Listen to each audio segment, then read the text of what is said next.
Welcome to the Church of Mabus radio show. It's Friday night, 7:06 p.m. Central. Listen to United Public Radio, 107.7 FM New Orleans. We got Professor Wham here with us tonight. And we just had some crazy tornado stuff. So I was like trying to make backup in case I got ejected. But we seem to be okay. I even had to call Joe and to ask him to start it just in case. But there have been a lot of warnings and things like that, and I didn't want to miss this interview. I've been very excited about it. We got Ron Morehead here with us. His new book's Bigfoot Unveiled, Scientific Answers to Bigfoot Mysteries, and forward by David Polides. And it's great to have you here, Ron. Thank you. Good to be here with you. And I know you've been on... Yeah, you've been on a while back one time, and it's good to have you back. I'm someone that is an experiencer and Wham too of different phenomenon. Mine's a lot of weird UFO type stuff, like seeing craft over homes and even some beings that were different many times with witnesses. So we're pretty open. My co-host Jay thinks Bigfoot's physical only and like, the diehard, physical only, rah, rah, rah. But I kind of lean towards, I don't know if paranormal's the word, but there's definitely some weirdness that's just weird that we don't seem to understand. And that's what I like about you getting into all this stuff with your Quantum Bigfoot book and this. You're not afraid to tackle those type subjects in the face of, I've had people tell me they're going to beat me up just because I thought Bigfoot was paranormal online years ago. It's like, God. But if you could tell us a little bit about your approach to that when it comes to their abilities and some of the weirder stuff. Well, I don't think there has to be a real separation between the two different camps. Some people say they're flesh and blood only, but actually nothing's flesh and blood only. We're all made out of energy, frequency, and vibration. We have energy going through us. All forms of life do. And sure, they're flesh and blood when they're in our density. But can they get out of our density? I think they can. I think I've got a scientific answer to how they do that. So we can get into that a little bit later, but it gets kind of deep into some of the quantum physics that I talk about, which I enjoy talking about. And for those who don't know, just in case you don't know, I'm responsible for the Sierra Sounds recording them. I've encountered these things 50 years ago and been looking for answers ever since then. Definitely. And tell us some of your thoughts on their cloaking ability, what that could be, because that's one of the most interesting things. And most people think of predator cloaking. Sure. Well, let's get to the basics. Energy and matter are interchangeable. Matter and energy are interchangeable. You can change matter into energy. And that's a Einstein equation, but Paul Dirac, 1933, won the Nobel Prize for antimatter. Antimatter is the direct exchange between matter and energy. That was established firmly physically in CERN in 2012 when the Hadron Collider collided when it came into energy at the time. So that was a big deal, which most people don't even remember it or think about it. But they had two particles collide and created energy. You can sense energy, but you can't see it. You can see matter, but you can't see energy unless you have a different eye spectrum. So my theory on it is that they can somehow change their matter into energy through sound frequency. And I think that's possibly done through their vocal mechanism. They have a frequency range which is way out and above what we can do as humans. And that's been established by the work that I've had done with Professor Curran and Scott Nelson and some other specialists. So if they can create the frequency to change their matter into energy, they would appear to be not there. They wouldn't appear. However, you might see them poking out of it, going through the fourth dimension of time. I don't know. But that's my theory, and that's in my new book, how that all fits together. A little more elaborate than that, but if they go out of our frequency, out of our density, which is third dimension, and of course, most people know there's a lot more dimensions than just the three we live in. And why we're here is a good thing we'd like to talk about too, and what we're supposed to do while we're here.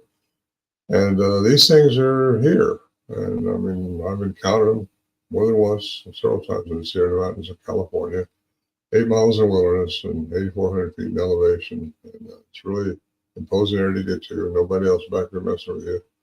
Professor Curlin, he established that, I've said all this before, but maybe somebody hadn't heard it. He established the sounds are outside the human range, inside the human range, below and above the human range, all over the spectrum.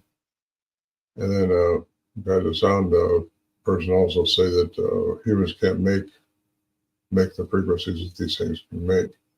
And yet you still don't know how high they can go or how low they can go, because we've never tried to record that with infrasound recording or ultrasound recording devices. Didn't have any idea back in the 70s when we were dealing with these things so close that they were as unique as they are, that I've kind of come across by my studies in 50 years of doing it. So they're a little bit of both. You can say they're paranormal, but to me, paranormal is just anything that says it's paranormal. It's answerable by the math in quantum physics. So quantum physics will answer a lot of the woo-woo and the paranormal stuff that people have, trying to explain how things happen. And we only see within the frequency of 430 and 770 terahertz. That's our light's frequency. That's light frequency. That's all we see. Things are outside that frequency. A lot of things are outside that. You would be surprised at how much is around us right now if you could see it just here, where it's out of our density. It's out of our three-dimensional environment. So when they are in our three-dimensional environment, like the ones we interact with, they have to eat, they procreate, they group, they live with our rules. You can shoot them then, but a lot of people are trying to do that. But they can also step out of it, I think, through the energy matter exchange. Does that answer your question? Yes, definitely. I was just one of the reasons I do the show is when I was 17, I had testicular cancer, and I had to go through chemo and lost one at 17. Woke up, we're taking one, and you got to go through chemo. I was like, well, that's nice, and I cried. And then I'm fine now. Of course, I'm almost 50. It was a long time ago, but several years later, my dad passed away, and for some reason, I started reading a lot of stuff, spiritual, whatever I can get my hands on, from the Bible front to back to, Druidism, shamanism, everything I can get my hands on, just trying to figure out, what in the hell's going on and what the heaven's going on, I better say. But basically, the experiences opened my senses, and I started to see a lot of different things, from UFOs over homes that seemed like they were there possibly because of me, which was a lot. I have PTSD from it. I don't think I've ever been taken. If so, I don't remember anything, but they were over homes with people saying, Jeffrey, they seem like you're attracting this here. And what people have gathered, I've talked to, is that suffering of losing, a testicle, and then my dad dying, that it opened up my senses. But one of my big experiences that I've had, one day here in Florida, I was in my home, and I was like playing the Watchword Bible on TV or something, just to try to, if there's anything bad around, like a filter or something, playing the Bible or whatever, Psalms or something on a DVD or something. And something said, go outside and look, like a thought. And I went outside and looked towards my house, and I saw two people made of, I don't know if they're people, I don't know if that's the word, but they were made of light beings. And it was as if they were in my home and flew through the roof into the heavens. And I was completely sober, not even tobacco or weed or anything that day. And I've partied before and seen weird stuff in my younger days, but that time, nothing, not even drinking. And I wondered if it was a deceased loved one, or, I've had people say angels, aliens. I'm sure we could even tie Squatch into it if we want to. It could be anything. I still don't know what it was, but for some reason, I think maybe my dad, or angels. But that experience, nonetheless, opened me up that there's much more going on. I knew that already, but seeing that, just anytime I talk about it, I'm getting goosebumps right now. And I think a part of it is we are possibly those beings of light as well, on some kind of level. And there's been experiences where I've stared into the heavens. It's been a while since this has happened, and I've seen those beings like in a quantum realm around the earth. And I think that's like a staging area, maybe where you go when you pass, like to the afterlife. And it's like, I don't know for sure. I say I don't know a lot, but I know what I saw. But that's what I kind of keep open to quantum physics, because you're definitely, that's it. You know? And seeing that's opened me up a lot. You know, seeing the beams of light. Quantum physics is it's quite an amazing story. Quantum physics is just a little over 100 years old, you know, and we're based. Our brain is conditioned to accept Newtonian physics only, which is all things that you can measure and you can predict, and you can it's all physical. But it's not like that in the universe. Everything from the atom through the cosmos, according to Dr. Christopher Brer at West Texas A&M, is under the rules of quantum physics. So most people are looking for these things with those five senses that we have that our brain is conditioned with. And the brain's really there just to coordinate our body. You know, the etherical part of our brain is a separate issue. That's what can't die according to physics and according to religions too. You know, you're going to go somewhere when you die. Well, your body was going to die. Sure, it'll pass away. But that's not, you can't, energy, which we're all made of, cannot die. It just keeps going. So what's happening there?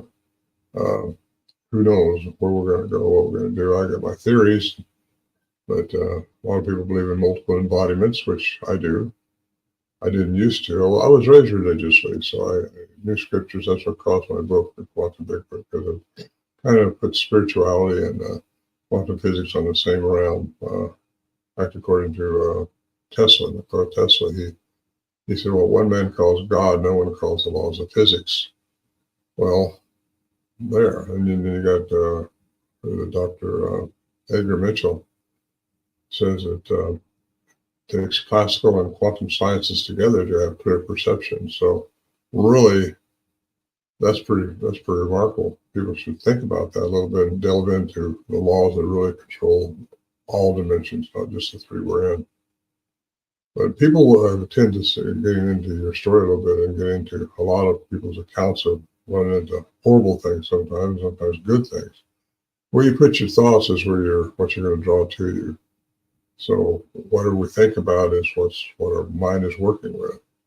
And if you see something that don't make sense to you, your brain's going to fill in the blanks with what it does know. So I encourage people to just have an open mind when they're studying this stuff, because you'll never see, well, you might see, but quantum physics is not in the same boat as Newtonian physics. However, you have to have both for clear perception. There.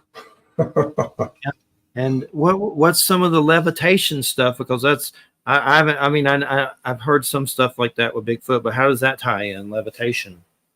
Well, if they can control energy and matter, they probably have the ability. Of course, levitation is not new. That's the monks have been doing that. In fact, they still do that, I believe, with sound. I got a chapter of that in my new book on levitation. But the one I saw when I went to the Samurai Cry, and then I recorded and streaking down through the trees, and it just like it was almost floating. It's going so fast, but it was so fast. And it was floating, going down to what we think was Atlas and the mother down below. And I've heard a lot of people say that they've witnessed that floating look.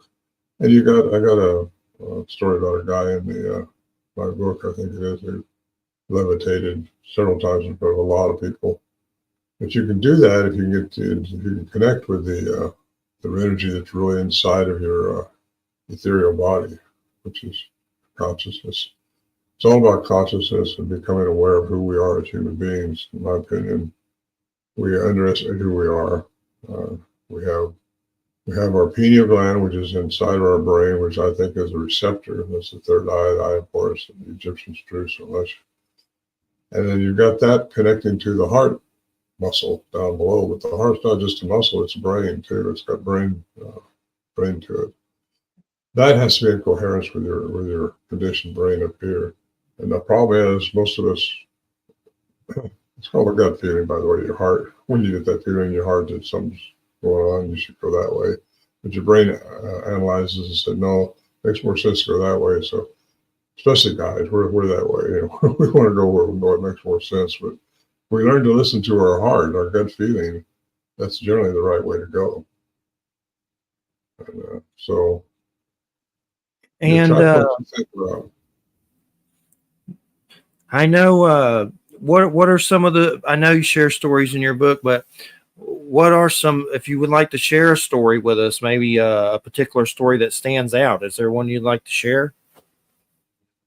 Well, probably the night I saw one when I recorded Samurai Cry, that was probably one of the most significant nights I had up there because you see what made the sound, and that's something some people criticize. You don't see what did it, you don't know what, you don't know what made it. Like a tree structure or some of those things, you don't know if it happened with Boy Scouts hunting blind or if a Bigfoot did it, because it's not unusual to leave stick tracks and things like that just to have people follow it. Uh, so anyway, It's when you saw one. oh And yeah, that was. I actually interacted with one that night. They were chattering at me, and I got that recorded and put it on my second CD actually. And that was a phenomenal night.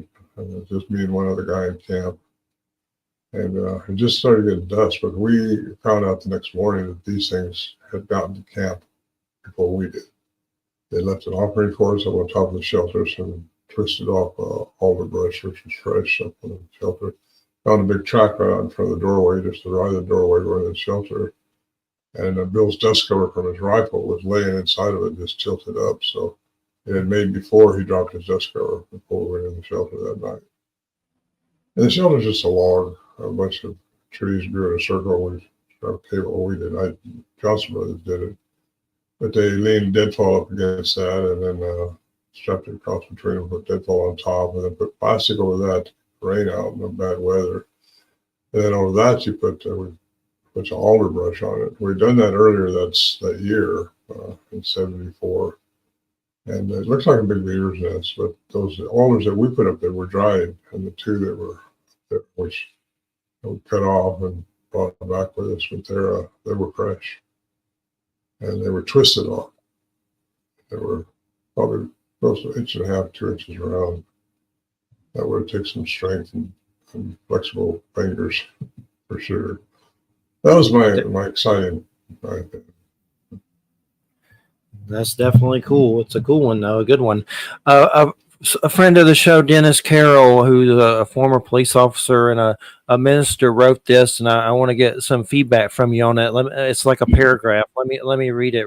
There is an old legend of folklore that supposedly explains the existence of Bigfoot. It is told that Cain and his descendants had a mark, which here is said to be the symbolism of a curse placed on them. They were outcast and shunned by the rest of humanity, and they therefore retreated deep into the forest to avoid any confrontation with humans of the earlier civilizations.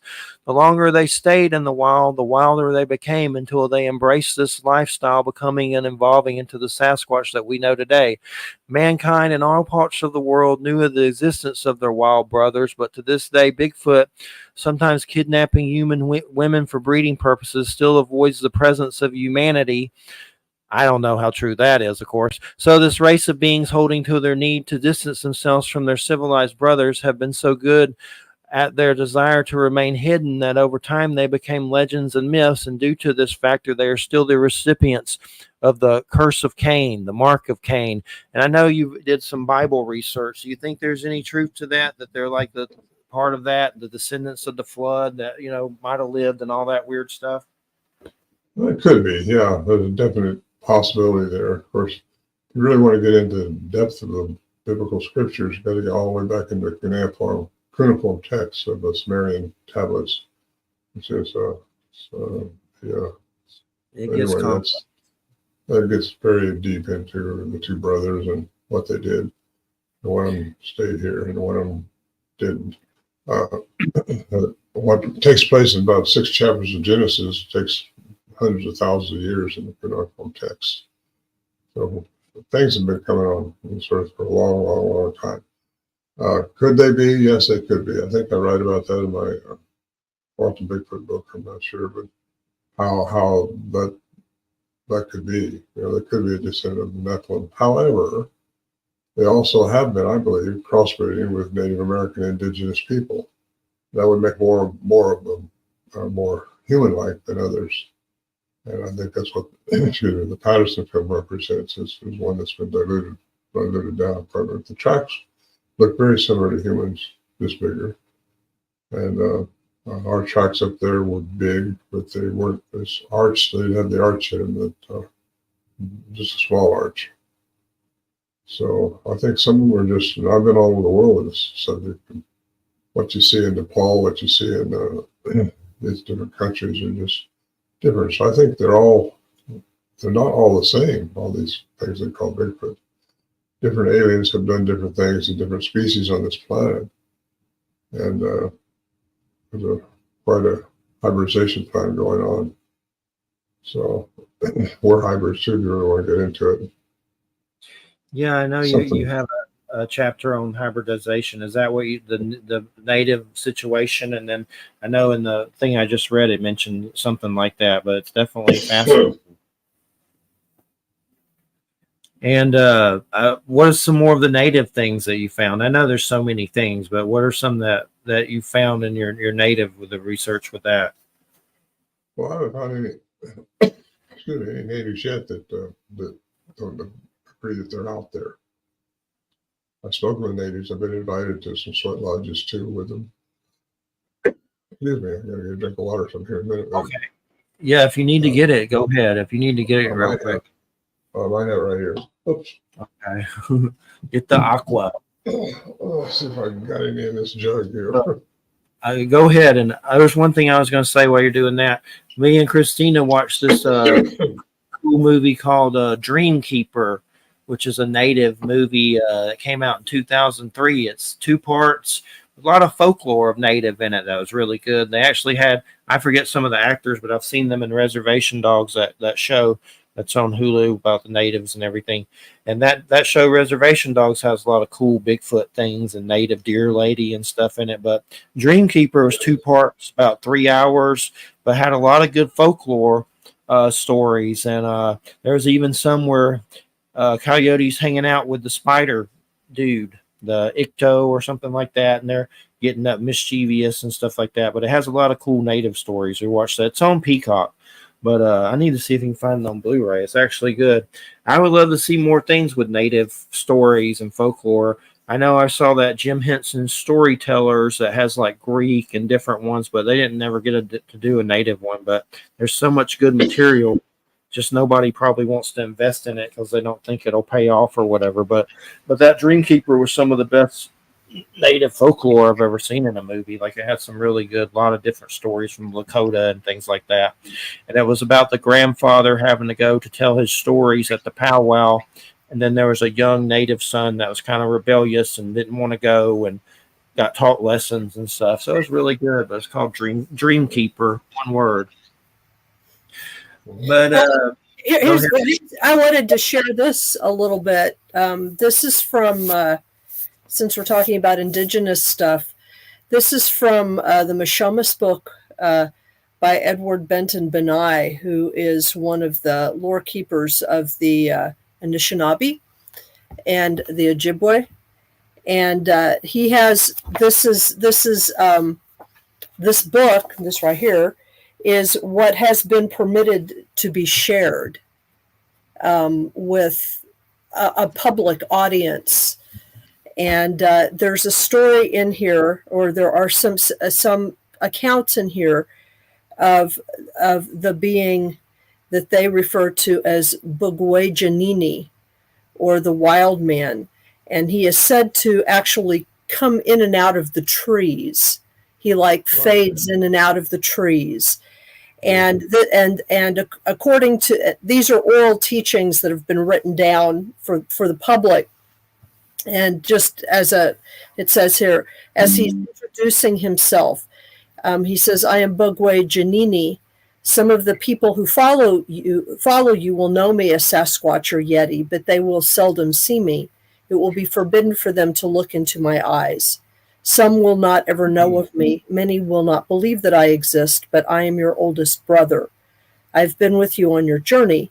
I've been ahead of you at times and behind you at times. Sometimes I have watched you walk by. The Creator sent me here to guide and care for those who become lost. I am to watch over those who go into the forests, swamps, hills, and mountains to gather medicines and other things. If those who seek the medicine, roots, bark, and berries will ask me in a good way, if their thoughts are good and their concern is for others, I will help them to find the medicines they seek. I shall know their thoughts. Also, I am here to help those who choose to meditate, pray, and fast in the bugweji, or the wild and natural places. I am the caretaker of all those places. I am natural man. I am to be the different one, the different in all ways. I shall not build a home or gather in ordinary towns, nor will I ever assemble with my own kind in tribes or nations in large groups. I will make no trails, nor will I build canoes. I am to be alone in the quiet solitude and majesty of the natural world of the Creator. I shall know of man's presence, and I shall know his thoughts. But only the Anishinaabe shall know me. And then he goes on, talks, it's got like several pages of him having different types of conversations. But this isn't channeled stuff. This is actually considered to be oral tradition from the Anishinaabe Ojibwe. So show us that again. Show us. It's called the Mishomis book. MISHOMIS book. Yeah. I saved a picture of it. I found a picture so I can get there. It's a great book. I mean, it's fun in all kinds of ways. It's written kind of like, if adults were children, you know what I mean? It's very, but it's got a lot of stuff in it. When I remember when I first read it, it reminded me a lot of the indigenous people who originally lived where I live. There are a few still around, but they referred to themselves as, we call them Munsee, but they referred to themselves as Iliwi. And that term literally means we who listen only to the heart of the forest. And the principal relationship that they had with the forest was through this being that, for all intents and purposes, like looks like Bigfoot. You know what I mean? But they didn't call him that, obviously. But he was understood to be the energy or the entity that they made that they made a covenant with basically every year in order to maintain their relationship to the forest. So that's nice. Thank you for reading that. That was good, really good. But I think my thinking is that they've been here long before Homo sapiens, before we were. Oh yeah, yeah. And we came in afterwards, and here we are. But we were a little different, and they are different. And yeah. It's just, I like it. I like what you said about the trees, because I got a theory about that. They can change their matter into energy and it will go into trees. I got a whole chapter on that in my new book. Yeah, I was reading. So many reports about these things going into trees. And I've got two very, very credible people, I think, say they've actually saw that. And a lot of people say, well, they came out of this tree, or came from behind the tree. They'll say from behind the tree, they jumped out of the tree. Well, that's because they don't think anybody's going to think anything can jump from inside a tree out. So they say behind the tree. But it comes right down to it. They may have been coming out of the tree. And that's a thought. But I've had so many reports over the years about these things being seen when they're clear cutting trees or when they're cutting trees down. And that's very common for them to be seen, because it stresses them out. I think they don't like that at all when people mess around with trees. They've got a thing with trees. Yeah, it's interesting. It's interesting you say that, because a lot of people don't know this about the Hudson Valley, but the Hudson Valley, except for two locations, distinct locations that were on private property, the entire Hudson Valley was clear cut like twice, and in the past 400 years, and then grew back. And what's interesting is that if you go back into the stories of like the original settlers and and their interactions with indigenous people. And then the stuff that happened, the second cutting happened in the 19th century when they tried to spread industry into this area.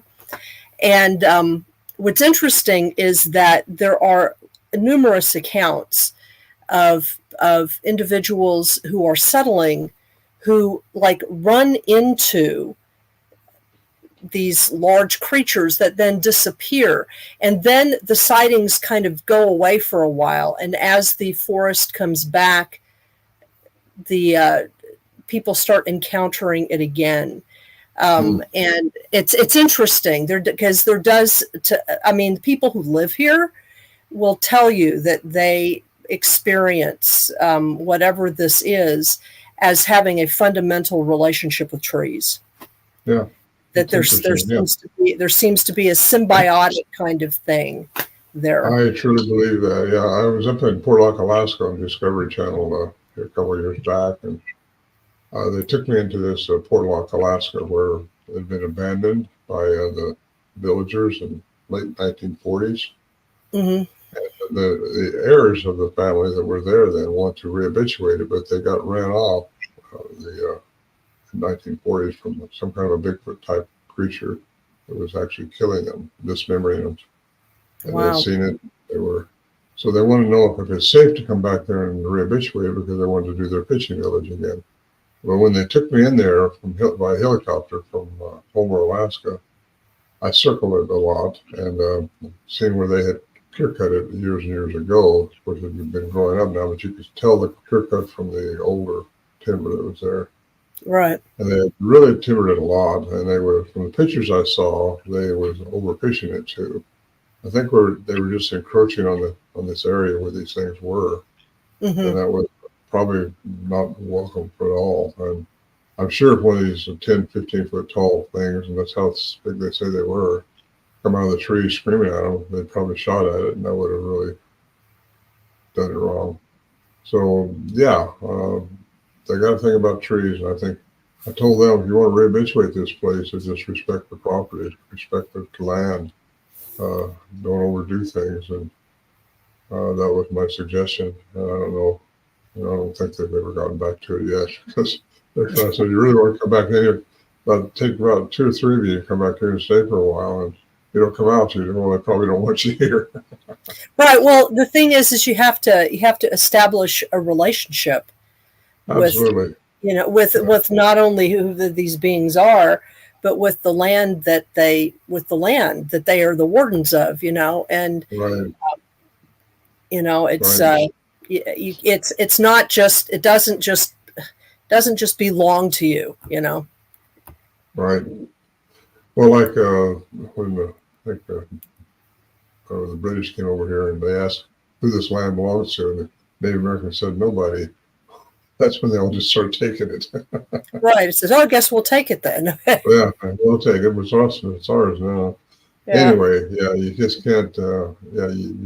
Well, I'm not really a tree hugger, but I believe in preserving what we have and trying to do the best we can with this earth, because it's trying to change on us right now, and we need to all be aware of that we need to care. Basically, is what it amounts to, and this earth used to be in a 5th dimensional environment, I believe, and I think it's trying to change from its 3-dimensional density now and go back up. But it takes a lot of people thinking like we're thinking to the other realm, the other frequencies to get higher to make that happen.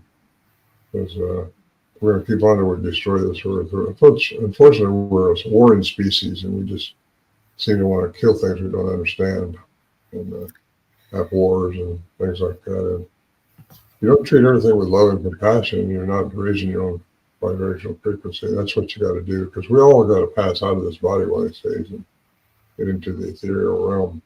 And once your soul goes on, your consciousness goes on, when that stuff, you want to be as high as you can. You want to be up there where you can graduate, really. Otherwise, you got to come back and do it again, because one way or the other, you got to learn your lesson. And the only reason we're here is to learn things and experience things. And if you don't respond to them properly with love and compassion, don't ever be a victim. A lot of people consider themselves a victim. A lot of people are angry all the time, or just sit around and watch soap operas. They can't get into positive nature of things, and I think you need to be in a positive nature of things to excel, and that's really what we got to do. And I wasn't raised believing in reincarnation or multiple embodiments, but I do now because it's the only thing that makes sense to me. And Right. it just does. And so I Well, talk about it a little bit. I wasn't raised that way either. I just, Jeffrey knows this and I don't mind saying it, but, I just got back yesterday from a trip across the country to attend my father's funeral. And it's been an odd experience because I was raised in a very rigid religious upbringing, and everything you're saying is the conclusions that I've come to as well. But it was very strange to have all of that in me, and then sit in this service that for me was really narrow and devoid of a lot of that love and compassion. I mean, it turned out I was the one who talked to my stepmother, who took care of him in his last days, and found out that while she had been given pastoral counseling, I guess, of a type, no one had actually praised her service. No one had actually said to her how important it is to attend to the death of a loved one, and how much of an honor that is to do that. Mm. And like no one had said that to her. And I just thought to myself, all you have to do is understand the love in that process. And it shouldn't be hard, but that particular religion just doesn't. Everything's a tragedy. Everything is dark. Everything is everything is. I know it. I know it was. I felt sad actually about it. I didn't feel mad or angry or anything. So I was just happy I was able to say something good to her. But it was just, I'm glad that I'm glad that I'm in a better place with all that stuff than I used to be, and it's experiences like this, like paranormal experiences that sort of set me on my way, So yeah. If that was the point of them, then that's a good thing, Mm-hmm. Yeah, it's amazing what the religions teach people. I know I was raised in religious circles my whole life, and that's what I was doing. In fact, I was a board member of a huge church when I encountered these Bigfoot creatures. So the first thing I started doing was looking to the Bible, the ancient text, to see where our giants came from.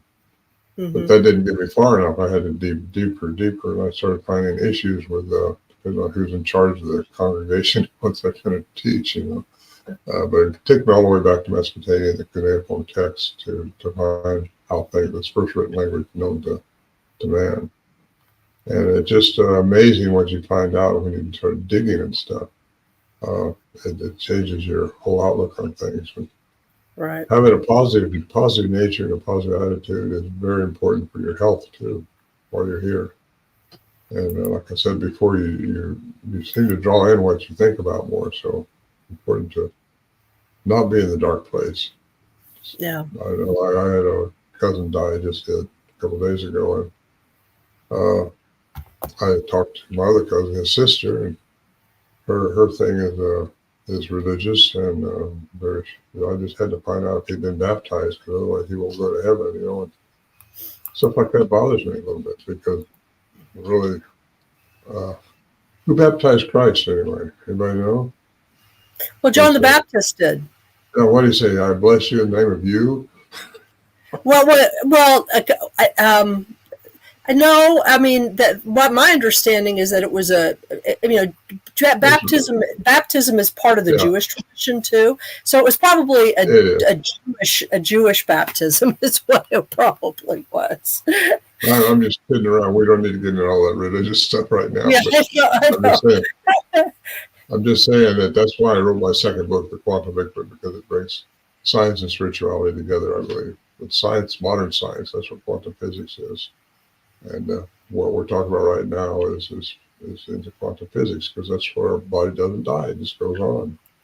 And that's what I have to believe about my cousin. When I had my youngest daughter, 32 years old, died. And she just sweetheart, left me 3 grandchildren. But people wonder why I didn't. I believe that she's okay. Wherever she is, she's all right. She was a good person, and she believed in Christ. She believed because Christ is who you got to believe in. Jesus was man. Christ is the ethereal part, and that's why we're supposed to have Christ consciousness in us, and that's love, compassion, and God is love, and that's in the Bible, our current Bible, which is pretty much. I got to say, I don't like to say this, but a lot of our biblical texts are manipulated by the Parisian king or whoever's in charge at the time to control the masses. It's probably away from St. Constantine, 325, when he got the Nicene Creed for the poor. I'm not a religion, I gotta get off that. You got the 4 Gospels, and that's all he would allow people to have until years later when they canonized some more. But that's because he needed control. He would tell people that's what you got to believe right there. And then in 1611, when King James got a hold of it, well, he had 36 scribes that just worked on it. And they all got their brain, their fixed paradigm brain, that it has to be filtered through all that. And I got Hebrew translators, and I found mistakes in the Hebrew Bible that was translated into our English Bible is just wrong. One little example is I used to hear the term that it's easier for a camel to go through an eye of a needle than for a rich man to enter heaven. You ever heard that one? Oh, yeah. Well, I found out the word for camel is spelled exactly the same way as it is for rope in the Hebrew. So rope and camel are the same word. Right. So it's misinterpreted, that's all. But there's some misinterpretations going on by probably good hearted people. I'm sure they all meant well, but they've all got their conditioned brain. That's why it's so important to get our heart connected in coherence with our brain, and that's what the meditation is about, by balancing all that so that everything works up to this brain so it thinks outside that dimensional box that they have. I encourage anybody to just look into it. That's all. You don't have to believe anything, but you don't look into it, you're not serving yourself. And I encourage researchers in this Bigfoot field to do the same thing, because they all just want to stick with what they think they know. And it's got to be a flesh and blood animal out there. It's just got to be. Don't confuse me with facts. Just I've got my mind made up. So anyway, I'm talking too much probably. Jeffrey, what are you doing? Oh, I'm just listening. It's great, and from both of you, I'm enjoying it.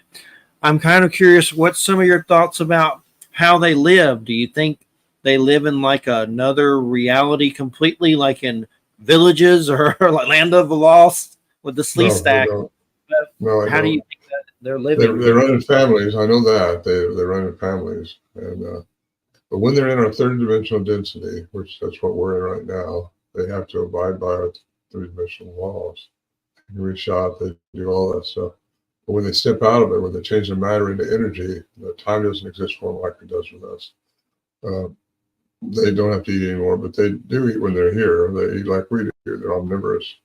They don't have tribes or anything like that. They have just family groups. And when they have a child, when they do procreate, they have a child, I think they have to raise it in this density and teach the other part to it. I know we had a child up there, a little 9-inch track in the snow with an 18-inch track we followed. And anyway, I got the little voice recorded too on my second CD, and you hear it. But anyway, yeah, there's not really two sides of this thing. There's just two different ways to look at it, I guess. And combine the two, I think is what we have to do in Bigfoot. Well, I know a long time ago I interviewed David and in written form on Examiner so long ago, but I had a question about Bigfoot and somehow it was missing 411 in it, and he just told me he couldn't answer that question, had me omit it because he didn't want to bring that up with families who had missing people. And I understand that for sure. You know, that's a weird thing to bring up for someone, you know, missing a family member. But I know now he's kind of gone, you know, I wouldn't say balls to the wall, but you got missing 411 UFO connection, which is pretty like paranormal slap right in your face when I saw that. But and that one was, you know, it was good. And there's some stuff in it with Bruce Maccabee and his wife with the tree. I don't know if you saw it when it's in the tree cloaked, and the field, the school field. And there's a lot of weird stuff with that. And I know Stan Gordon for years has been talking about, you know, the UFO thing and Bigfoot type encounters. Does your mind ever dwell into the UFO territory with this? I'm just kind of curious where you kind of go with that. Absolutely. That's, I think they've made them manipulate them, because I've established in this latest book of mine, Bigfoot Unveiled, that it's they have to have a human component to them. Something has given them language. That's just the way it is. That's a fact established by Dr. Arlen Curran, University of Wyoming, for a year-long study. He's an electrical engineer, so there was no fabrication in the tapes that he studied. It represented one little clip of it represented an animal over 8 foot tall. And you got Scott Nelson, cryptolinguist, a two-time graduate of the Foreign Language Institute in Monterey, California.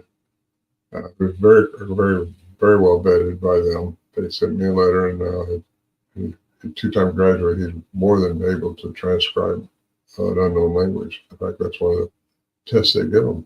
So have them listen to a language they never heard and transcribe it. If you can't translate it, then transcribe it, which means it has a language by the human definition of language.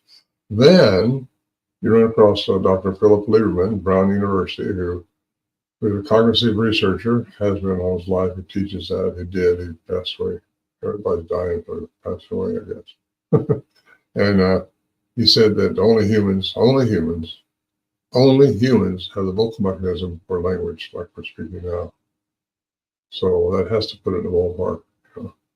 And I don't know why others don't hook up with that, because these are professors and they kind of been trained with all this stuff. And so I believe these things have a human component that takes them back into being created like we were by, well, possibly the Anunnaki, which were the fallen ones, I believe. And not all Anunnaki are fallen ones, though. There's a lot of good ones out there, innumerable amounts of them. But we're created in that image. It said, let's make man in our image. A lot of churches say that means body, soul, and spirit. Well, yeah, maybe it does, but that doesn't mean all it is. Made us in their image. Their image was ninth dimensional beings, and that's pretty high up there. We're all doomed for the 56th dimension. That's the third if we do everything we're supposed to. So I get carried away with all this because I love it. Is your next book going to be called Bigfoot's UFO in Your Face? I'm kidding. No, but, I didn't plan on writing this book, but there is a UFO connection, I think, and that UFO isn't just what I said, but it's in 1888 they got this out of Huffington Post in 2012 issue around Eureka, California. There was this small moon came down from the sky, witnessed by this rancher and a bunch of Native Americans, and 3 crazy bears jumped out of it. Well, that's the first account based on a record, anyway, of UFO and Bigfoot, possibly. The bears don't jump out of UFOs. Yeah, that's pretty. If you look at native culture and their dances, and they've always, talked about the star people, the sky people. We've had Artie Clark on her book, The Sky People and Native American Star Encounters. So we know there's a connection there. If you mirror that with Bigfoot tribes, and if they're messing, like you say, we know they're messing with other energies and frequencies, then they probably may have some form of contact that's more advanced than, maybe even the natives, because they're on these different frequencies. So kind of look at it as like mirroring, learn from the natives that, the mirror to the Bigfoot may, actually be in contact with them and trade with them for all we know. We don't know, definitely Well, fascinating. yeah. Yeah, Native lore gets into that a lot. I want to get that book you got there, Professor. Did you write it down? You have. I was looking for a pen. Oh, there it is. No, it's about to fall off my desk. No, I didn't write it down. Now I can. Please show me again. Yeah. Well, you got And tell them I want the What, books you got. what book are we talking about? the The one you Mishmo. showed us. Mishomas? It's Mishomas? Mishomas. Mishomas. Mishommas. Okay. Show us book. Yeah, I like that. I like the one you had too, Jeffrey, earlier. That myths. And yeah, I know Stan Gordon has a lot of weird UFO Bigfoot cases, and he's kept up with them for a while. So it's definitely not to rule it out. And there's that Well, big one. I saw I saw a UFO up there at camp one time. That's when our Bigfoot stuff was going on. So I'm quite sure there's an interest in it. They do have abilities that we have not evolved into yet. Our telomeres have been cut. We don't live as long as we used to. We don't think as deep as we should, as deep as we can. We don't get ourselves connected like we should be connected. These things are connected. So if that's the case, they can probably levitate. They can move out of our density. They can do a lot of things. And yeah, I know David Pilates quite well. We spent a week together. 15 minutes just before the issue you were talking about a minute ago about the cloaking, when she was tree hunting, I'm in the 15 minutes before that where a light went by us. He was up at our camp when they filmed this. And the light happened 2 years prior, but they recreated it in that 15-minute section that I got just prior to the one you was talking about. But this anomaly, it has intelligence. It wasn't a round orb like has been up there before that we witnessed it. It was definitely an intelligence behind it. Just moved slowly like a rod of light through the trees. And we witnessed that for a while until it went out of sight. You don't know what it's going to do. So what do you put stuff like that, you know? What are you supposed to do with that? I mean, I was there with a little pea shooter 38 to screw the bears off with a bird shot in it. And that's the only thing I took up there because I'm not planning on shooting one of these things anyway. Bears come around camp quite a bit up there too. And they Where take does your food. Yeah, I keep thinking about bears and coming out of UFOs now. but what do you think about the missing 411 stuff? It seems like they want to pin a lot of that on Bigfoot. Do you think some of that's true, or is it a variety of things? I think it's a variety of things. Could be. Yeah, I think it is true, a variety of things. I know what David thinks, but I'm not going to speak for David. He's kind of on the same realm I am with quantum physics. You can't not be on it once you look into it. It's just facts, you know. You don't see that because we're in a three-dimensional reality here, but it's all established by mathematics. And to disestablish it or say it's not true, you have to prove that by mathematics. And they have not been able to do that with a lot of things. And especially the matter energy transfer, that's fact. And it did prove that with CERN 2012. So it's just a matter of people looking into what's really going on. You know, and a bear can smell 20 times better than we can. I've seen that proven to me in Yosemite one time. This ranger had all these attacking bears. What they said, oh, the bear comes around here. He likes peaches. Well, that means they can read the labels. That was a joke, really, but no, he could smell through the can. He liked peaches. He would grab the peaches every time. So they have an olfactory sense that's way superior to ours. And our light frequency, I mentioned that before, what it is, you know, the frequency, the hertz that we see, and that's all we see. And our hearing, you know, we don't hear infrasound or ultrasound, but they're out there. If people just realize what we don't have or that we don't access, it's out there, they might open their minds up a little more to this quantum physics thing, because everything works through the laws of quantum physics. It rides on the back of Newtonian physics. I've had Kalani on before. He's been talking about the telepathic thing for a while. He's been around a long time. with some of the. I know he has the telepathic Bigfoot book or psychic Bigfoot. That's the name of it, and then Sasquatch people.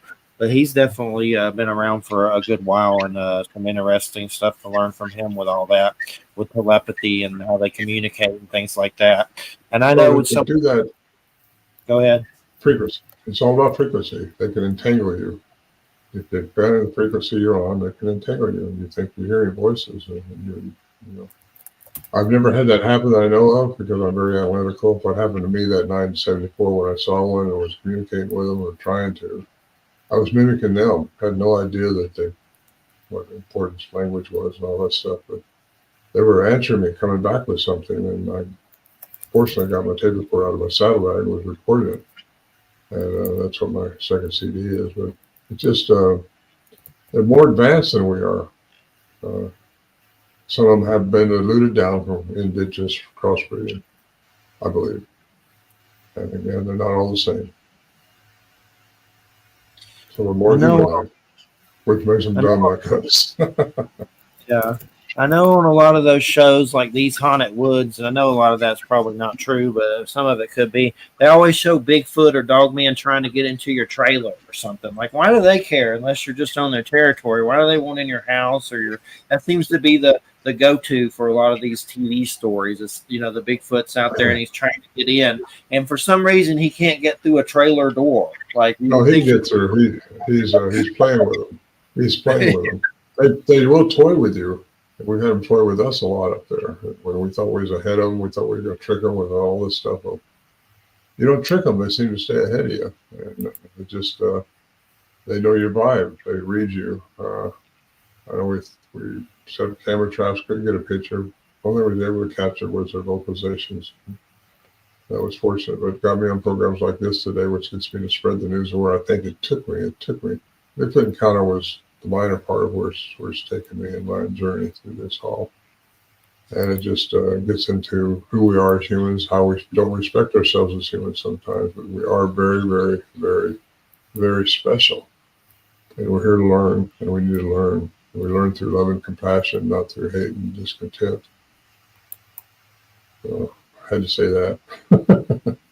It seems like some of the encounters or all of them could be shamanic encounters too, to where they're trying to maybe, boost your consciousness, give you a boost by these encounters on some level, like a shamanic kind of thing, an encounter, initiation or something. Well, again, I think whatever you put your mind into is what's going to come back to you. And it's just, that's the laws of physics. Nothing's real till it's observed. I mean, that's hard to get your head around. But you start studying this stuff and you realize that you're making this stuff from your own mind. Your conditioned brain is feeding it. And if you think about something long enough, you're going to have it happen. Good or bad. So when you did Quantum Bigfoot, and it was kind of you pretty much in your face with Quantum, how were people's reactions? Did you have a lot of negative, or was it mostly positive? Because you seem to be one that's totally grabbed the bull by the horns on this one for sure. Yeah, it's all positive. I mean, there's probably some negative out there, but I've not gotten any. Other than that, it's hard to read for some people, but it's not. Some people say they read it 3 or 4 times to capture what I'm trying to say, but I try to keep it in layman's terms. I consider myself a citizen scientist. I'm not a professor of theologian. I'm not that. But I'm a citizen science who looks into quantum physics and how things work. But it's just, I've sold a lot of them, I got to tell you that. And people are really giving me 5 stars on it. So I'm sure some people, like church people especially, just won't even hardly read it. It goes against what they've been brainwashed in.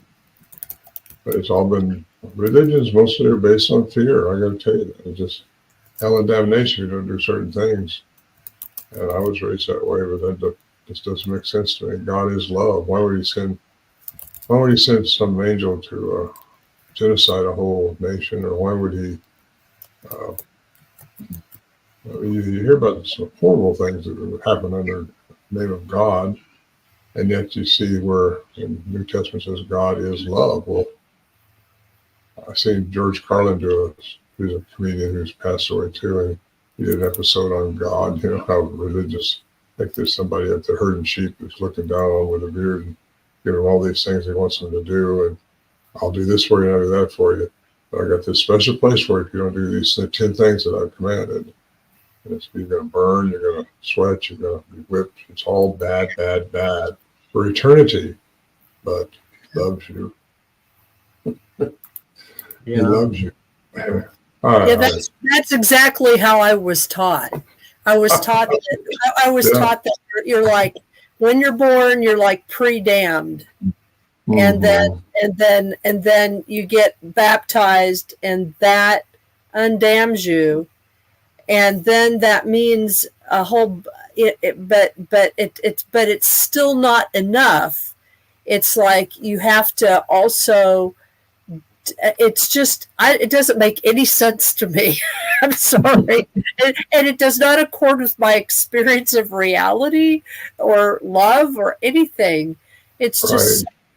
It's like I'm so sad. I remember years ago. I was thinking this is what I was thinking of during the service. I remember years ago I was sitting with my father. I was in high school. I was sitting with my father and my brother, and we were watching something on PBS, public broadcasting service, and it was some kind of a show where they were talking about big philosophical topics. They were just discussing them. They had philosophers on and discussing them. And one of the topics was truth. They were discussing truth from a philosophical standpoint, talking about the different ways in which truth has been looked at and defined. And, it wasn't religious. So my dad, who always liked to get into arguments, and I didn't want to argue with him, he said something to the effect of to ask me and my brother, so what do you think the truth is? And I did not want to fight with him because he would go off on these rants, And so I just didn't say anything. And finally I said, well, I don't know, Dad, why don't you tell me what truth is? And I thought he would go into all this stuff about Jesus and stuff, Jesus died for your sins. But instead he just looked right at me and he said, everything is bad. That is literally what he said. Everything is bad. And I just remember looking at him and going, I'm so sorry. I mean, that just came out of my mouth, and that was like the end of the discussion. It was like, oh God. But that was the truth, I think, for him. I mean, I think he actually uttered what he thought was true for him. Yeah. Everybody has their own truth, huh? I mean, what's truth? Yeah, I guess. I guess. I don't condemn anybody because everybody's free to choose whatever they want to choose. They want to get into this deeper. Yeah, if they don't, okay. It's their karma. When I say karma, you know what I mean? It's their life. They have to go through and respond to things. And I'm not about to tell somebody else what to do. I just tell them my experiences, and if they want to check into it, I encourage it, but I'm not about to tell them turn right or left. They need to listen to their heart and let their brain open up. It's like a parachute. It doesn't do you any good unless it opens. In fact, it might even hurt you, huh? And when you're green, you grow, and when you're ripe, you rot. That's why they're saying right there. So we are keep learning. When you stop learning, you're just going to rot away. I don't know. I'm still learning. I still learn things every day. If I learn it, I want to get another book. Yeah, I know. I mean, was thinking of that, and I thought to myself, well, I hope he found some peace before he left. I don't. Peace. He's got peace now. Yeah, he does. I mean, now he knows. I mean, actually, because I believe you can kind of tune into people sometimes, and Yes. Actually, I think that I think he's doing fine. I think he's realizing kind of where he tripped up and what the actual source of his discomfiture was. And, and I woke up the other morning, it was like 2 days after the funeral. And I just woke up and I thought to myself, our karma's done. Yeah. My karma with him is done. It's done. Oh, okay. so we can go on and do whatever we need to do now. So I'm okay, actually. Everybody expects me to be really sad and everything, and it's like, I'm not. I'm not afraid of death. Death is not a. Well, Right. in his case, it was a liberation because of how sick he was. But it's like death is a change of worlds. It's not like it's not like an end. So Right. It's not at all. And that's why I'm not afraid of death either. In fact, like Joe Rogan said the other night on something I heard, I don't listen to him hardly ever, but somebody sent me this. He's talking about Bigfoot. He couldn't believe that I was out there actually trying to communicate with these things outside our shelter. Those guys have been so scared, nobody would have been out there with a 10-foot tall gorilla yelling at you like that. Well, I'm not afraid. They had not ate us. They had not bothered us. They were just messing with us all the time up there. And you get to kind of complacent with it, but excited still, but complacent. And you want it to happen because you want to learn more. I was up there. The last time I really had some vocalizations happen was in 2011. And I was up there. And I had some chatter go on. Oh, they're here, And then I heard a big whap right outside my little tent I'd set up. And they're here. I heard bipedal walking right out by the stove area where my tent was. And I started, because I'd heard the whap before, and I got outside at that time when it's still daylight and started talking to it, trying to get it to come out and let me see him, but they wouldn't let me see him. But I was just trying to communicate. I said, I'm not going to hurt you. I'm not going to shoot at you, nothing like that. I just want to know more about you. Nobody's up there but me now. That's a little bit of a thing to go through by yourself. But I'm not afraid. And fear is your only enemy in this life. Your fear is what the negative can feed on. And it does feed on it. Whether it's a dogman in Tennessee or whether it's a Bigfoot in California, if you fear them, they can scare the heck out of you. They feed on it. Anyway, there. there. We have Aaron Deese coming on about the Dogman, his book, Small Town Monsters. Is that something you've thought about? It's interesting. It's kind of hard to believe, though. I mean, I believe that exists on some level, but you don't really know. But it's a harder one to kind of grasp, that there's a werewolf out there, And I've interviewed Linda Godfrey and things like that. And, but what do you think about Dogman? Does that come up? Yes, I was just out in Tennessee at a convention and went into Land Between the Lakes, and with a retired deputy in the church department, we've been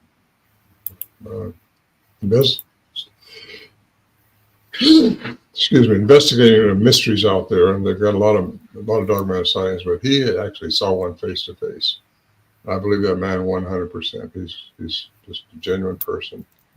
I talked to another man who's a genuine person, and these people are genuine when they're talking to me. And they took me out trying to get me to see a dogman because they said there are a lot here. There's a lot of them out here, but the Park Service don't tell you about those things because they don't want to mess up their jobs there, really, because they're closing off part of the parks, part of areas where these troublesome spots are.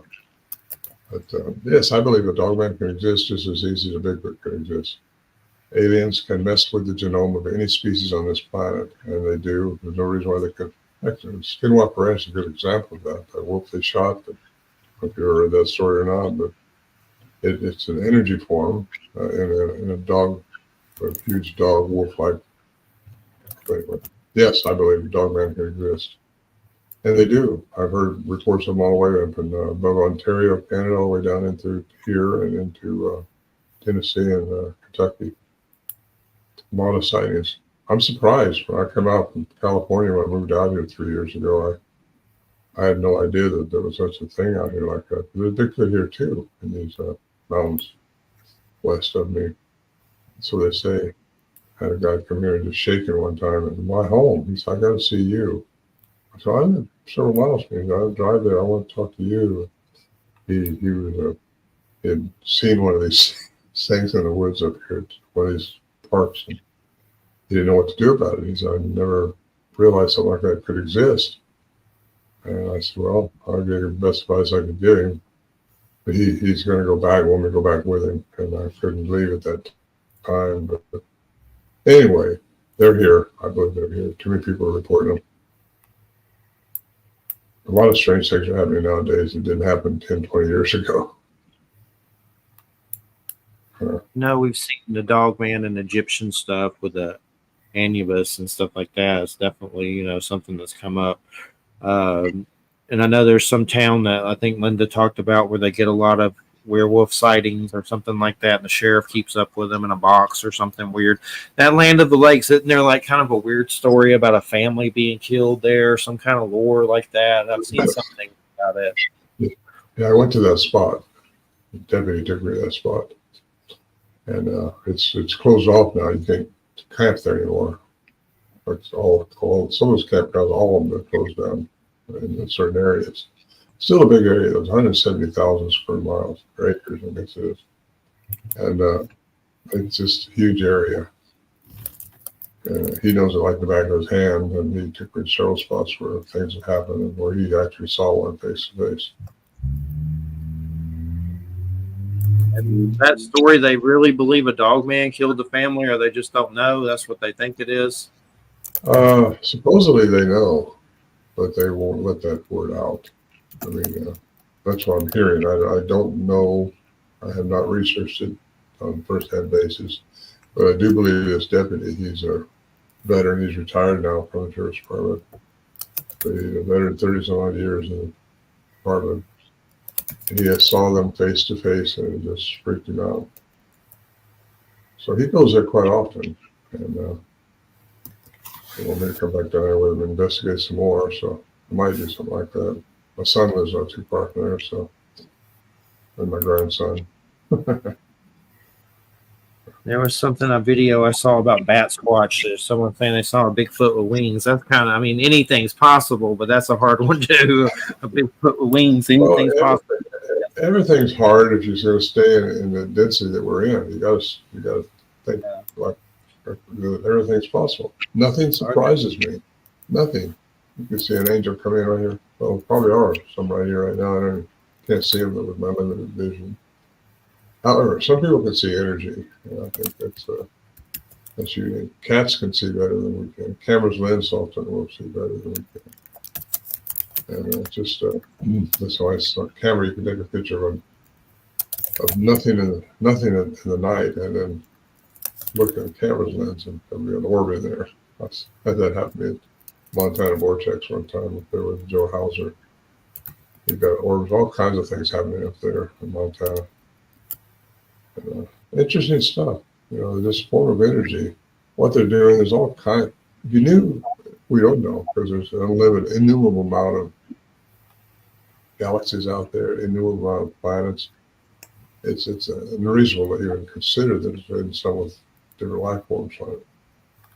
And unfortunately, we think we're the King Kongs of all this stuff. Well, we are very special, but we're not the most advanced things as we should be. That's what we're headed for. We're headed to be more advanced than what we are. We have it in us. You just got to connect it all.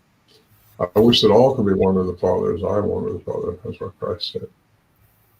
And a lot of the masters who people look to for answers taught love and compassion.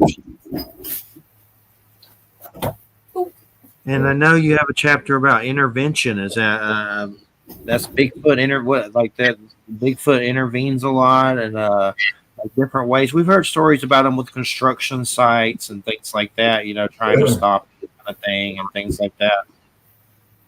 Yeah, we hit on that a little earlier. They do intervene. They're not supposed to intervene. They're not supposed to mess with us because we have a karma to carry out. We have our decisions to make. Everybody does. That's why you don't tell somebody else what to do. You don't judge anybody else because they got their thing to figure out. They got to figure out how to do it right, which is love and compassion. I keep going back to that. But they will intervene at times. They mess with us up there. I don't think they were supposed to, but everything has a choice. Everything does. Aliens have a choice. You know, they were here before the flood. They were here after the deluge. They can do whatever they choose to do. Anybody can. So, yeah. Where I was going with that now. I'm an early bird yourself. This one mind about this time. It's all fun. I enjoy it. And so, what do you have planned for the future with all this? So is there anything else you got planned that's coming up? Actually, just a few more conventions this year, and then I'm thinking about not doing it anymore this year. I like to do what we're doing now. I'm in my home. I walk to my bedroom. I get sleep, go to bed. These traveling is really good. I'm in my 80s now. I don't like traveling through these commercial airports. I used to have my own airplanes. I had two of them. And started flying in 1967. I fly everywhere I want to go on my own. But I got rid of that about 10 years ago, 13 years ago. I sold to a guy in Russia, one of them. The other one I sold to a guy in the valley, San Joaquin Valley. But I kind of miss flying my own plane. Then all of a sudden 9/11 happened and you got to go through all this crap. Only good part about being as old as I am, you don't have to take your shoes off anymore. But it's I don't plan. I'm going to go to New Jersey this at the end of this month, next weekend after this one, and I got to go to California after that, and Oregon, and probably to Washington too. And then I come back and go to somewhere else. I got all written down, but I'm kind of just not taking any speaking engagements for next year yet. See what I want to do. Definitely, and I guess you get a lot of encounter stories from different people all the time. Is that what they do? Is like send you their encounters a lot after reading your books? Yes, every day, just about. I have 2 or 3 come in and ask me something. I give the best advice I can without telling them what to do. Just this is what I believe, and let them go from there. But a lot of them hooked into my book, the Quantum Bigfoot, and this new one's going really good too. And when you read all that and see how I'm trying to put it together, you can get your head around it. It's not that difficult. Just get you Quantum Physics 101, some simple book. There's a couple of professors out of Santa Cruz, California, that put a book together called that Quantum something. Quantum Physics, I think it was one of the first books I read, and kind of in layman's terms, but they're professors, so it's hard to say layman. They still use words, but I've graduated a little bit since then, I think. Definitely, and I'm trying to think. Is there what's some of the weirdest stuff you've heard with some of this stuff? Is there any that stand out? Some of the like really weird stuff? Oh well. Gosh, everything's weird. Everything is, Yeah. right? Yeah, everything's weird. Mostly the people. I'm just kidding. I'm just kidding there too. I have to have fun with this. That's what life's about, is trying to keep things happy, I think. And as you can. But yeah, there's some weird things happen, but a lot of it is when I was flying on an airplane when the engine died and stuff like that. That's a little more weird. But I lived. So I flown to Alaska all the way down to South America, and a diver too. So I got from the Hammerheads. I rode a Madurai. I've done a lot of things. Been in Siberia, up in the Himalayas. Anyway, the DNA shows these things. The DNA from Melba Ketchum shows these things as being human, at least mitochondrial human. Academia gave her a thumbs down because it's got human component. That means it has to be contaminated by humans. Somebody touched it. She says, no, nobody touched it. She went on with that. She lost her battle, but she's going to be exonerated, I think. But another geneticist, sponsored by the National Geographic, went up in the above Bhutan, the Himalayas, and some eDNA out of some bipedal tracks they found 17,000 feet. And she came back, this was in 2014, she came back and said it had a human mitochondrial. And big percentage of it. That's as far as I went. You never seen that televised or nothing, because the nuclear DNA, which is the male counterpart, is foreign. They don't know. And that's when they say that's impossible, because we know everything, right? We knew Roswell was a weather balloon, didn't we? Yeah, we know everything. The government knows everything. The government knows everything. They ain't going to tell us any more than they think they can handle. That's why they told us about the UFOs, because too many people have seen them, and Bigfoot's coming out more and more and more. The dogman's coming out more and more and more, and all these things are happening, and people are going to get woke up here before too long and see that the whole earth is trying to change right now. Yeah, it is. And I know if you keep up with some of the Skinwalker Ranch stuff, the main show, and then they have that spinoff show, that's gotten pretty weird. And I think there's phenomenon there, but the biggest thing that's gotten so weird about it is how many government spooks are on that show. There's like Bigelow, former security. There's a Colonel John Alexander. There's former CIA on the show. I forget the guy's, one dude's name, John something. But I saw that Beyond Skinwalker Ranch episode where they had that Chris Bledsoe on summoning stuff with the two CIA spooks there and Colonel John Alexander. So they're definitely up to something with that weirdness. Have you been involved with any of that stuff, or have you kept up with it? I have not watched it. I watched it a couple of times. I thought they were behind the curve, because they got to get into quantum physics to understand that stuff, and I know they're capable of it. But I've been with a lot of production companies, and I've gotten out of a lot of production companies because they have to control the narrative. Production companies are out there to get whatever somebody wants, a network or something. They want a certain theme. Okay, you don't want to show, this, that, or the other, because that's not what we want. So they will take a week's worth of filming with you and not use it, just because it's not what they're trying to find. But they might take out a few words just to patch it in to create their narrative. And that's what I liked about Portlock. When I went up there, the production crew that was up there were honest. They weren't trying to put us into words or nothing like that. They just was doing a good job, and they weren't manipulating things. When I finally seen the episode, it was me. Which and episode? What show was that?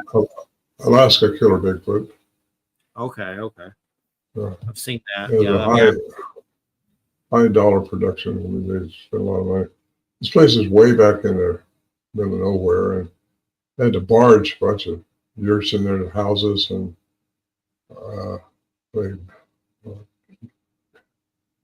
diesel and generators. My gosh. I talked to the guy who was at Homer, who was kind of the liaison between what's going on, got the helicopter to take us out. I say us, I was by myself in the helicopter. Well, the pilot was there. Just me and him. But it was fun. But they just took us one in at a time, and I was there for a few days, and I liked it. It was really. I think they do have something going on there, and I don't say that lightly. I do think that, but they have never gone back, I don't think, and I don't know if they will. The production company called me if we can get the funding and the demographic is large enough. Would you go back in? And I said, yeah, I'll go back in. As long as I can get a helicopter in, because it takes hours and hours to get boats around there with all that barging and stuff and all that. But I don't know what got me off on that. It was a lot of fun. And it was interesting to get their take on it. How many shows have you been on? A lot, or is it just a few? Have you been on a good bit? I've been on a few. Oh, I don't know. I don't count them. I've got a company now trying to do a episode on the Sierra Camp, and they're interviewing me in Oregon here in a few weeks to get some more B-roll. But I've been on a lot of them. But this one ought to be the best one. They're incredible people. I've been on with them before. They're honest people, and they're going to do a good job, I think. So they've already created some pretty good stuff. So I'll go with them. I've been down in Burbank, California, quite a bit. There's people stroking me, and I say that because they want to tell me what to say and tell me what to do. And I'm not that way. I just want to say what I want to say. And I'm not trying to prove anything to anybody. I just want to get the word that I believe is truth out. My truth. We'll have our truth. And where does artificial intelligence tie into all this? I know you have a chapter of Wolf in Sheep's Oh. Clothing. That's the big one. That is the big one. Artificial intelligence is going to get way out of hand real quick. When I say wolf in sheep's clothing, that's kind of what it is. Everybody's going to depend on it, and yet it's going to control everything. And if we don't learn how to control it, which it's almost out of the bag already, I don't think we're going to be able to control it. When they start creating their own species, which that's what they're going to do, when they can learn to transfer, get consciousness put into an artificial body, that's when humanity's in trouble. Especially if you take the artificial body, because they can transfer your consciousness, your etherical part, into an AI body. You could live for 1,000 years with the brain you got now, and more. Wouldn't that be something? But that's scary if you think about it. That's only going to allow you to ever elevate to no more than the fifth or sixth dimension. And we're scheduled and we're made to be in the ninth dimensional. We live in 3 dimensions now. That's where I think Tesla's 3, 6, and 9 came in. You want to understand the universe, understand the significance of 3, 6, and 9. Now, a lot of people got their theories about that. My theory is we have to live in a 3rd dimensional environment to get into anything out of this. You don't learn what you're supposed to learn in 3 dimensions, you're going to have to do it again somewhere, some planet, somewhere, maybe here. But you got to learn. And you got to learn what love and compassion is all about, because that's what the universe is for. That's the core of the universe right there. And then you can go to the 6th dimension, and that's where a lot of aliens exist now, the 5th and 6th dimension. I think the Earth is trying to, the human residents, trying to evolve into a 5th dimensional environment. But we're doomed. I say doomed. We're scheduled, and we're made to go to the 9th dimensional. That's the Kunef, that's the Anunnaki. And that's just what I think, because that's who made us in their image. And they are the gods, Elohim, which is specified hundreds of times, not thousands of times in the cuneiform text, oldest known text, 3400 BCE. And when you start getting that out, it's all in the plural form. And somehow through the ages, different people. And by the way, the Hebrew Bible's got its core out of the cuneiform text. All languages, written languages that came from that, they say. And if we learn to delve into that and start seeing what's really going on, Elohim, God, it's always in the plural form. Yet it's been translated in singular form where it fit with somebody's parameters up here to fit with what story they're trying to tell and what control they're trying to get. I don't mean to come down on religions, but it's a form of control. Definitely. I know with artificial intelligence that there's an influx of the, Bigfoot pictures that aren't real and, cryptids and things. There's a lot more fake stuff. I know I can't even post like a Muppets, like let's say so they have these funny things where they take the Muppets and like do Muppets Texas Chainsaw Massacre or Muppets Friday the 13th, and AI makes like a little pictures of the story that's funny.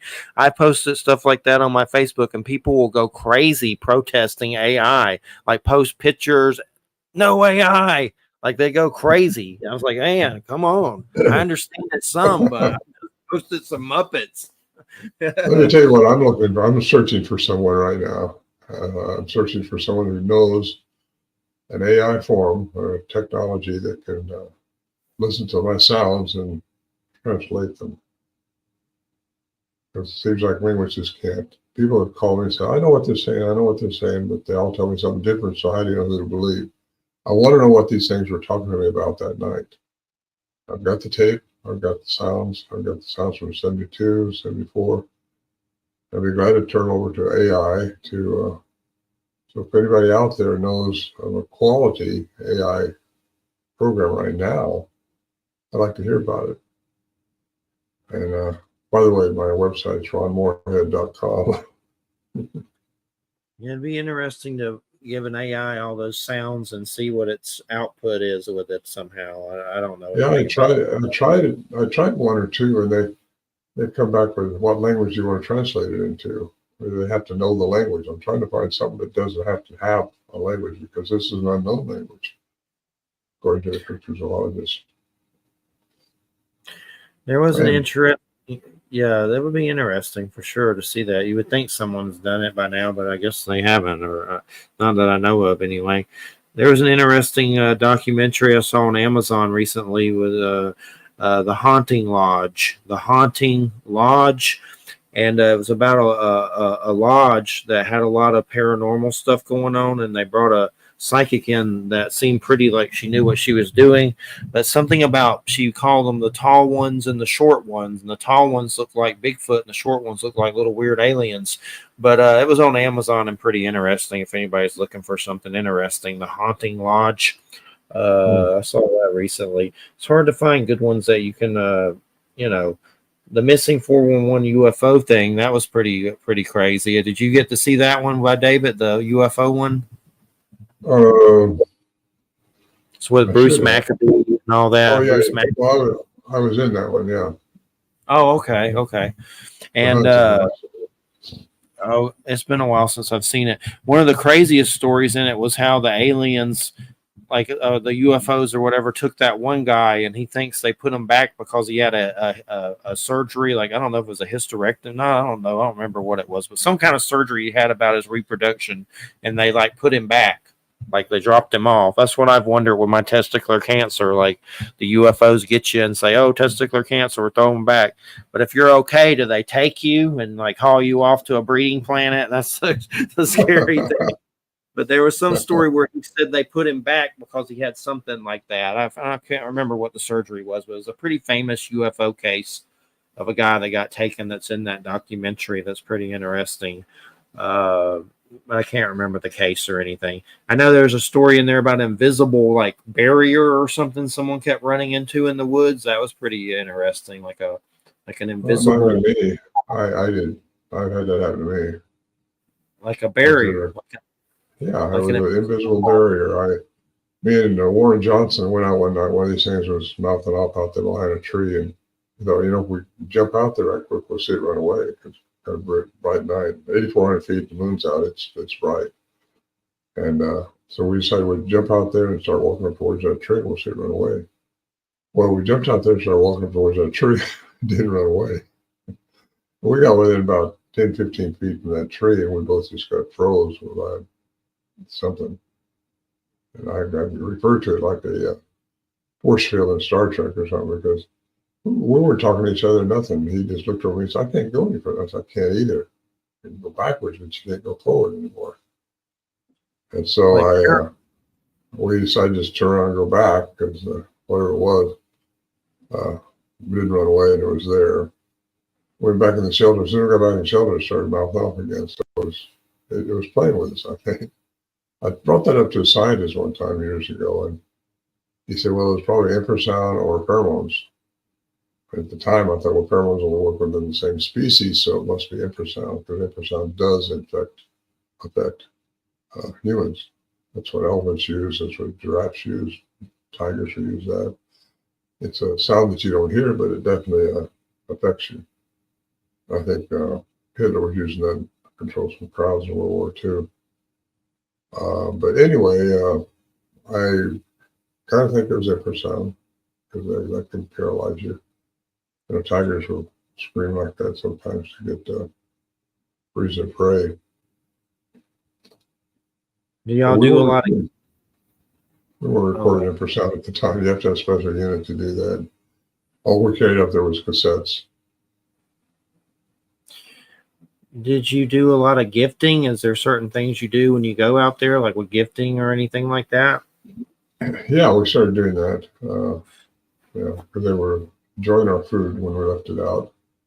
And I know they gift us. I don't know, I've written about this too. And we collect these pine cones in this old tub that we had, and we started fires within our stove. And one day we all went out for a walk, came back, and the bucket we had was full of pine cones.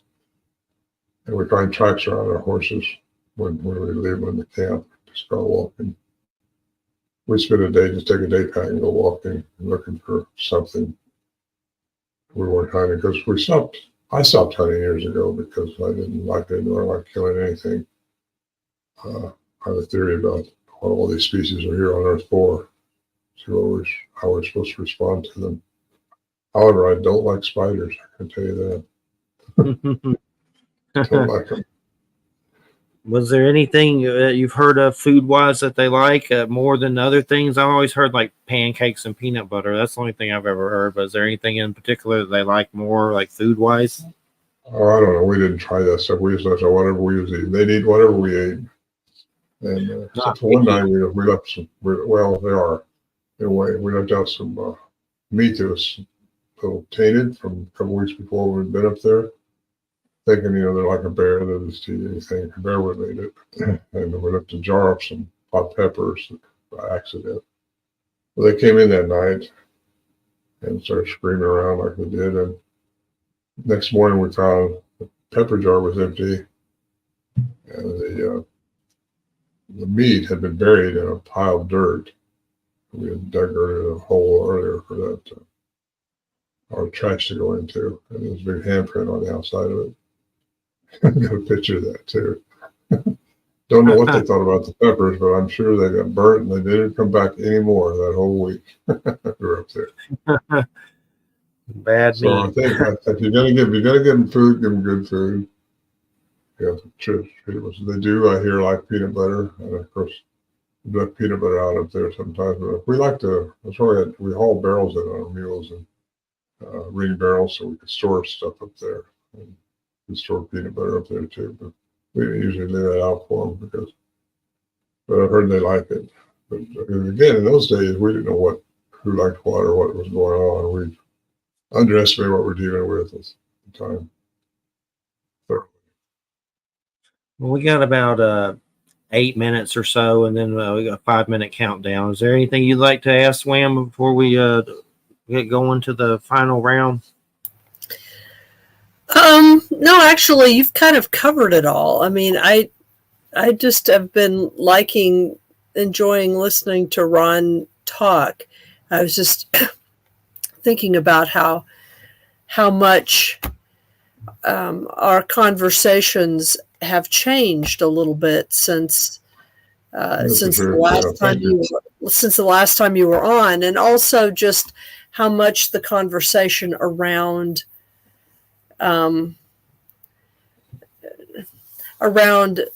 all of the implications of Bigfoot have changed. I mean, the reason I say that is because I think about my friend Gail Beatty here in the Mid-Hudson Valley, as a Bigfoot researcher here.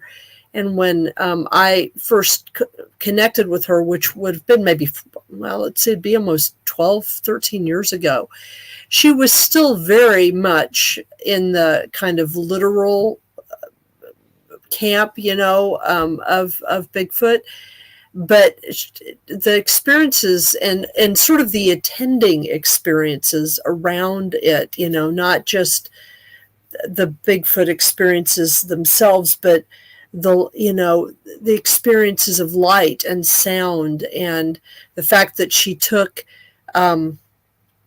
ghost hunting equipment out into the field and got EVP in areas where Bigfoot has been seen. It sort of changed her approach, and so she's kind of been drifting more towards a more spiritual approach. It's changed how she interacts with the natural world. It's very interesting. If you kind of follow the clues that the phenomena gives you, that's kind of where you end up going into these deeper places. That's. Yeah, I think more and more people are getting into that too. Some of these conferences I'm at have thousands instead of hundreds anymore, and a lot of people are being drawn into this the phenomena that's going on around these things. And the most important thing I say is, remember, we're not shortchanged as humans. We have everything they have. We just have not evolved into it. We haven't learned how to become one with the oneness that we all are. We're all part of a collective consciousness that exists in the universe, and we've all been severed from that, and we have to learn. And people have been trying to teach us for 100 years, hundreds of years, how to connect back to it. But I think we have to do that on our own. That's part of our karma. What we have to learn is connecting back to the universe, the God, if you have it, or whatever is out there, because it's all. Now, somebody up there herding sheep, I can tell you that. Don't think. And I don't want to herd sheep anyway when I get out of this body. Definitely. That's one of the big things when I was telling you about seeing the beings of light and how that ties into quantum physics. It was almost like, well, it was like that, like God or Great Spirit was showing me that to alleviate the worry. Because when I've seen those things, it was like something I would say was touching me on the head and showing me. And I know in shamanism they call it seeing, but you could feel it. And then like let's say I would see those beings in the heavens from my back porch when I lived on Silver Lake out here, where I saw the light beings, and it would be like something was showing me like a force. And then you would go out later and look, and it would be dull, and you'd be like, well, where's the hand on my head? It's gone. I don't see anything anymore. It's dull. The universe, out there, looked just dull and cloudy. But when I would see that stuff, it was like something just going, here, see. It's a seeing. I like that from shamanism. It's seeing. Those kind of things open up your mind, don't they? They kind of stretch you out there. Yeah, that's what I say to a lot of these people too. They say, "Oh, they're just this, they're just that." I've seen them like that. Well, sure, that's all you're going to see, maybe. But until they have an experience like I've had, like you've had, like someone has had, they're never going to get out of that box. And that's okay. I mean, if they want to stay there, they can. If they want to graduate, then they get out of the box. And I know, I know with the UFOs of now Robert Salas, that Air Force guy that wrote the book about the UFO shutting down the missiles and stuff. We see that with a lot of this stuff, with them intervening on that level. We only got a little bit left, but an intervention. Are there any big levels like that where they intervene? What are some of the ways that they do intervene? Well, that way is one. They love this earth. They want this earth. They don't want us to destroy it. And we're going to destroy it. We could set off these bombs and stuff. But when they really came to focus was after the bombs were set off in Japan. That's when the UFO came in. That's when the aliens started coming to the planet and really concerned about what we're doing to this planet, because they want it. They want us. They want to save it. It's a special place. I mean, you think about it, there's no other place like this in the galaxy. I mean, in the universe, solar system. And anyway, it's amazing the times we're living in. I'm glad I'm still around right now to witness a lot of this stuff. Yeah, it's been crazy with the sun. That's been doing crazy stuff. Interesting how it zaps us. And it's going to get more crazy too. It's going to be more crazy too, Jeff, if people don't start waking up to what's really trying to happen now. AI is a big one. We didn't talk about it near enough, but AI is a big one. And I think that is the wolf in sheep's clothing. Will take over. And we got to learn who we are as humans so we can handle all this. Definitely. Well, Ron, it's been a great show. I love your work. I love the book. Give us out your links one more time for everyone. Your link. It's ronmorehead.com. No space, just ronmorehead.com. 10. And that's my link into my books and my CDs both. And they're all downloadable, or you can get the paperback. We appreciate it so much. Thanks, Ron. Thank you so much. Thank you. Good to meet you, Wham. Thank you. It was a great discussion. Take care. Have a good week. And everybody, next week is Wallace Wagner, UFOs in the Bible, Crossing the Crevices, his book, and he'll be getting into biblical stuff and UFOs and things like that. He's coming back on. And I'm still scheduling. We have one lady called the Puck Wookie Whisperer, which can't remember her name right now, but that's I'm trying to get you for that one, Wham. The Pukwudgie Whisperer. Oh, nice. Yeah, that's an interesting name, the Pukwudgie Whisperer. Yeah. I wonder if she really knows where Pukwudgie comes from. But anyway, We'll find out. We'll find out for sure. And we're going to be watching some more Twin Peaks in a little bit. So I think I'm on like the 4th episode. It's interesting how those CDs are set up. I guess there was like a pilot episode at first. right? There was. Yeah, there was. Yeah. Yeah. That's like the first disc, and then I guess the next disc is like 4 episodes because they called that first episode on the second disc number 1 too. So I guess the pilot was the first disc, and then it had the other episode. So they canceled it after what, 2 seasons? But did they finish the story, or you got to watch the movie, right? You got to watch the movie. I'm not going to tell you. I've seen the movie, but I didn't watch the episodes in the order I should have. So, but I'm doing that now. So we're reliving it. We're going through it. We just saw the episode with the little dwarf guy in the nether realm place. You are the Red Room? Yeah. Definitely weird. Definitely some weirdness. Well, it's David Lynch. Yeah, but it's definitely good. I like it. I like Kyle MacLachlan too. He was just in the Fallout show that it's based on a video game about these people that come up from a bunker, and it's like mutations and Mad Max, but it's kind of funny too. But he was the dad in that. But you don't see him in many things, and the things you do see him in are usually pretty good. He's good at picking stuff out. Kyle MacLachlan. Nice. I'm trying to think who else. I always forget who else. I got to send an updated schedule to everybody. But let me look real quick. We got about 3 minutes. Let's see. Where is it? I'm looking for it. Schedule. I always forget. I know Wallace Wagner's next week. And then who's that Steven Snyder's coming back for a Kubrick show on the 31st. He got a Stanley Kubrick book. And then Jim Willis, 7th. And then this schedule, I got to send y'all an updated one because it don't have everybody on it. So I got to look at that again. But I'll have to check out that book. I know I have that Kathy Moskowitz Strain book. You ever checked out any of her books? I have that Gods and Monsters. I have actually. Yes, I have. I think I have one of her books. Yeah, I have that one. I have to see what else she has out there, but that's where I first kind of got into the native folklore and Bigfoot stuff. There's a lot of good stuff like that in it. The whole books. There's one where Coyote and the Hairy Man hang out.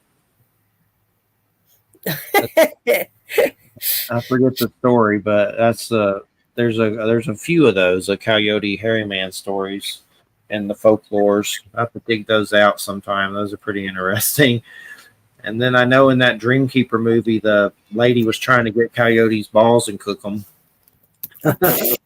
And the fighter guy was with him, Iktomi or something like that. That was his wife. And I guess Coyote ate the meal that they were supposed to eat, so she would get in trouble if she didn't have the meal. So she was going to cook his gonads. So he ran away. That was pretty good. But everybody, you listen to United Public Radio 107.7 FM New Orleans. Hope everybody has a good weekend. Thanks to Ron Morehead. Thanks to JoJo. And thanks, Wham. Everybody have a good weekend. Take care, everybody. Good night. Good night.